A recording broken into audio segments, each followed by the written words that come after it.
In these scorching days of midsummer in New York City, I cannot really turn on the heat to cook a meal in this small apartment, but I still want to have something flavorful and delicious for lunch. Keep watching to know what it is.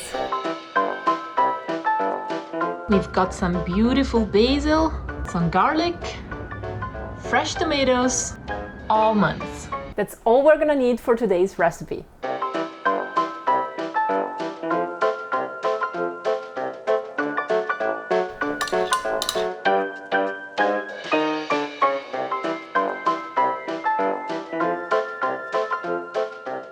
I started making cooking videos to create content for the quarantine, but you guys keep asking me to make more, so here we go. Please keep in mind that in my channel I always want to keep things real, like this channel is about my life, not about cuisine and other topics. So this is really what I've been doing lately. It's a very simple thing, but I don't really cook complicated recipes lately, so this is what you get. The recipe of today is a pesto, which you can use for pasta as I do, but you can also use it for bread or anything else. Pesto in Italian means something that is heat. You know, traditionally you make pesto with a mortar, but obviously nowadays mortars are not that common anymore, and instead they are substituted by blenders and food processors. Of course, if you use the mortar, the result is gonna be much different. Also, the pesto that we're gonna make today is very loosely inspired by the pesto alla trapanese, which is a very regional, not even regional, local Sicilian dish,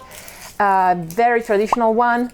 Of course, the ingredients that I'm gonna use are not the Sicilian ones, they are not even close as good and flavorful as those, and also I'm gonna make a lot of modifications. How do you say, like it's not the same recipe.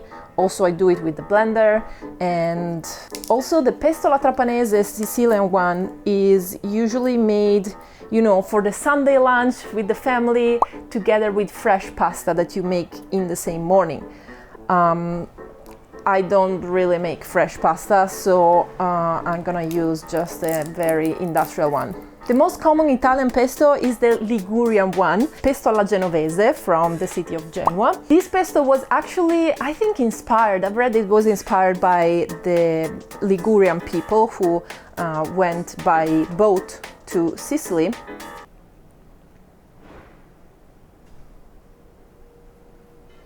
But it's been made with the local ingredients of the region, so less basil, because I guess Sicily is a little bit too hot and dry to grow big quantities of basil. They use a lot of garlic. In fact, the dialect name of this kind of pasta is pasta con l'aglia, which means pasta with garlic, simply. So we are gonna use a lot of garlic.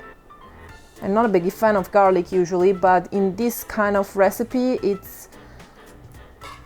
I think it's very good. So, 2 full cloves of garlic. I will probably put a third one. Usually the traditional recipe says 1 clove per person, which is a lot. In Italy, we don't use much garlic or onion or foods that have very strong flavors. I also cut the cloves in half to check if they have the soul, the green soul of the garlic. In that case, I take it away. This one doesn't have much, but I still want to take out as much of the strong flavor as possible. Then, on this pesto, you don't use pine nuts, which are also more delicate. They get more easily rancid. They're also very expensive, so I'm very happy to use almonds instead. I'm gonna put a little bit more almonds just because I have so many here at home. I add a little bit of salt. Next thing you would add before heating, how do you say, in the mortar, is the basil, but I don't do that with the blender, because if you blend too much the basil, it oxidizes and it also warms up with the blades, so basil is very delicate, you don't want to do that. So instead, I'm already going to add a little bit of olive oil And now we start blending.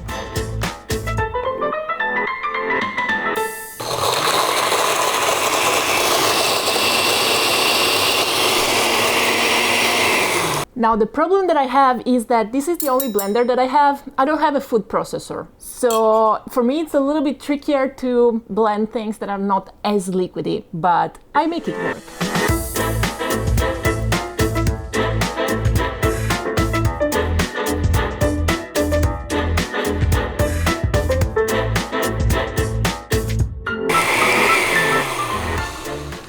You know, I have a fun story about this blender actually. I got it last year. I just basically moved in with Ali. I was on a super tight budget. You can check out my vlogs also to know about what I'm talking about. And here in New York, and especially in Manhattan, everything costs 2 or 3 times the normal price.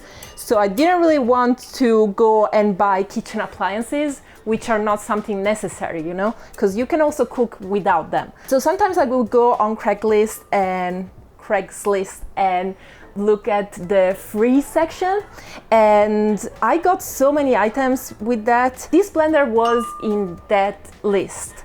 So one day I took an appointment to go get it by bicycle, of course, because that was my mean of transportation. I wasn't paying for the subway or anything. Ali decided to come with me. And we basically cycled from the East Village to Bay Ridge, Brooklyn, just to get this heavy used blender for free. The good thing is that we ended up having a very nice bike ride in an area that we didn't know. In the end, the blender thing was totally secondary in the experience that we had. At this point I have this type of consistency. You can decide if you want to blend it more or less, of course, to your taste. Now we can finally pick the basil from the plants, which I have been farming since March or April this year.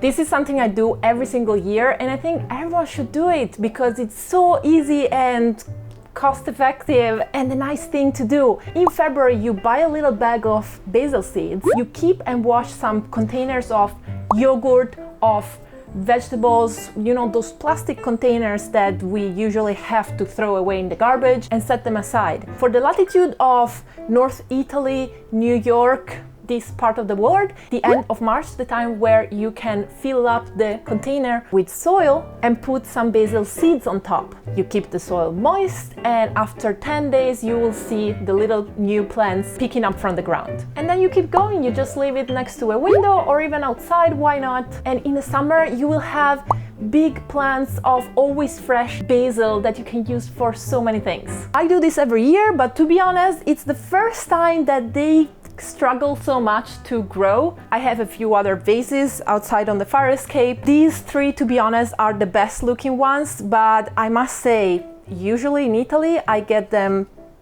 much stronger, and especially they smell much more. I don't know why these are so weak in smell. It's so disappointing. When you farm some real grown up plants of basil like this, I suggest you to pick the top of them, because from here the plant is gonna keep spreading out, especially when you see, you know, small leaves. On top of them, all the big leaves, you just chop them off. This way you're gonna give the chance to the baby leaves to get more energy from the plant. What a smell, what a smell.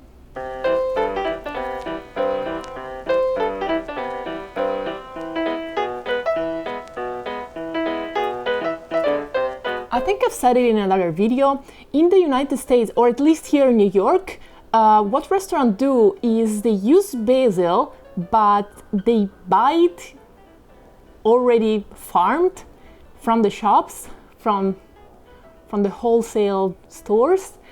And that kind of basil has such a bad flavor. It tastes like hay or something.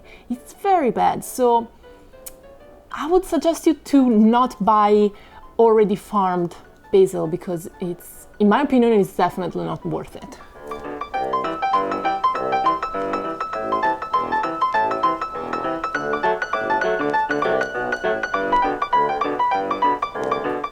obviously gonna rinse the basil leaves with some water from the dust, and I'm gonna be back.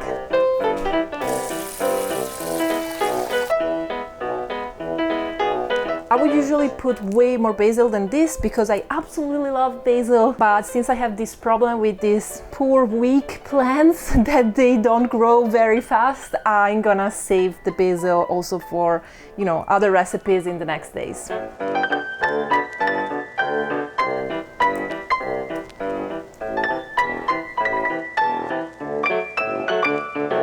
And now it's finally time for the tomatoes. You can use whatever type of tomato you want. The important is that they are ripe and as much flavorful as possible. I struggle to find very flavorful tomatoes here in New York City. These are the best ones that I usually can find. Let's try them out. Oh my God. Tastes like nothing. What can you do? You have to work with what you got.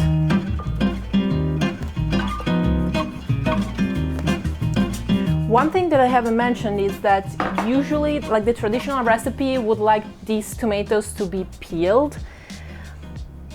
I don't do that because the skin has most of the nutrients, and also I love the skin of tomatoes. I don't know why people take it off. Not only I don't mind it, but I actually like it. It gives more flavor and texture. Same thing with the almonds. The traditional recipe wants the almonds to be peeled, so you are supposed to put them in hot water for a few minutes and then peel them. But that might have been a nice thing to do for a Sunday lunch back in days when people used to eat more variety and more fibers. Nowadays, with the diet that we have in the Western world, we need to try to eat as much fiber and as much nutrients as possible. The skin of the almonds is the only part that contains fibers, or the part that contains most of the fibers. Many of the nutrients are in the skin, so please, unless you are having a very traditional diet, don't peel the skin off. All right, I'm gonna add a little bit more salt here, a little bit more olive oil, just a touch. Ready? Ready?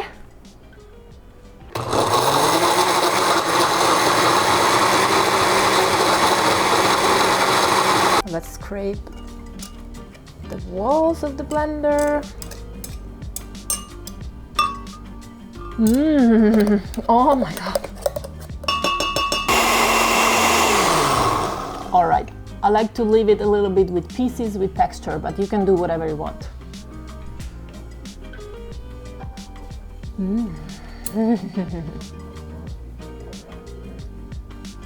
Oh, so much garlic. It's delicious though. I guess the pesto is ready. I almost said pesto. Another thing I don't understand about foreigners, they pronounce it pesto. Why pesto? I say pesto with the closed E. It's probably just a detail for you, but to me it's just... Let's move it to a bowl.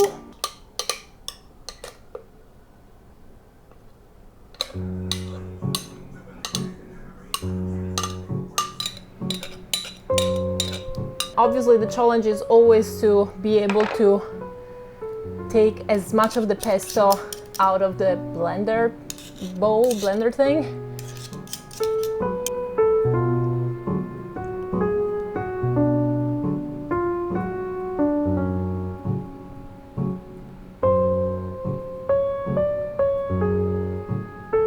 Now, I must say that this pesto doesn't really look good because green of the basil, red of the tomatoes equals brownish color, but I can assure that it's filled with flavor. Also, if you have mediocre tomatoes like the only that I can find here in New York City, you will see that it develops some water because these tomatoes are simply filled with water and no flavor. This wouldn't happen if you had real good tomatoes. Also, if you happen to be as unlucky as I am with the ingredients, you can compensate for the lack of flavor of the basic ingredients adding some cheese. So the traditional recipe of pesto alla trapanese, I never understood if it goes with cheese or without. For sure, I know that some people in Sicily make it with pecorino, the Sicilian pecorino, which is a hard goat cheese, but I think it's usually added to the top of the pasta. So I didn't have a cheese grater until 3 days ago, so I used to put it together with the almonds and the garlic at the very beginning so the blender would blend it. This is the first time I didn't do it because the cheese grater finally arrived. So I'm simply gonna add it on top of the pasta. Also, I know that there are vegans among you. Cocoa. So if you want this recipe to be vegan, this is a perfectly vegan recipe, as many Mediterranean recipes are. I'm gonna use this pesto on pasta only, so I can add the cheese on top. If you want to use it just as a snack, you know, with some bread and stuff, maybe you want to put cheese inside earlier or not put cheese at all, your choice. Now, I have a pot of hot water ready to cook some pasta because it's lunchtime and I'm hungry. I cannot show you this inspired pesto alla trapanese recipe without mentioning the busiate. Busiate is the traditional type of pasta that Sicilians make paired with this pesto. They make it fresh, obviously, and they're called busiate because they are handmade with a tool called buso. I'm not really used to hand make pasta. Also, this is a work day of the week, so I'm going to keep it simple and have just some industrial dry pasta. Linguine for this recipe is a perfect combination. Also, penne rigate, I would say it's another good combination that comes to my mind right now. I don't have penne rigate, but I'm in the mood for short pasta, so today I'm gonna prepare the mezze maniche.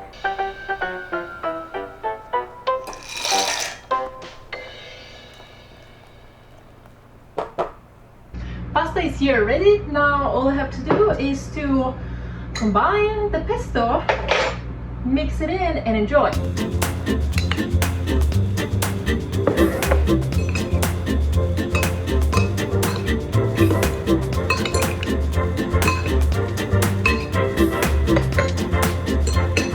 And now finally I'll go in with some cheese. As I said, the traditional recipe would like pecorino, but I have some Parmigiano Reggiano DOP, so I'm gonna go for it.